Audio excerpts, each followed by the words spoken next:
గోవులకి వాటికి దానా పెట్టడం, ఆహారం పెట్టడం.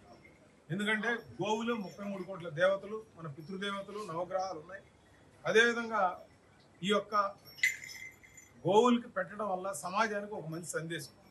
మనం బతికున్నటువంటి మనుషులకి పెట్టడం ఒక ఎత్తు అయితే, నోరు లేని జీవాలకి ఇటువంటి ఆహారం పెడతాం జన్మదిన సందర్భంగా. దీన్ని చూసి ప్రతి ఒక్కళ్ళు కూడా జన్మదిన సందర్భంగా ఆవులకి ఒక పూట భోజనం కనుక పెడితే, వాడి దానా కనుక పెడితే మనకున్నటువంటి దోషాలు కానీ, మరి మనకున్నటువంటి ఎటువంటి టెన్షన్స్ ఉన్నా మొత్తం పోవడానికి ఈ గోమాత. మామూలుగా మనం అయితే భూమిని భూమాత అంటాం, తల్లిని మాత అంటాం.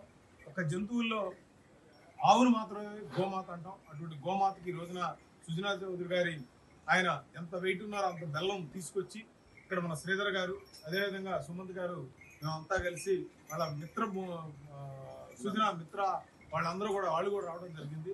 అందరూ కలిసి ఈ కార్యక్రమాన్ని ఇక్కడ సద్వినియోగంగా పెట్టే కార్యక్రమాన్ని దిగ్విజయం చేయడం జరిగింది.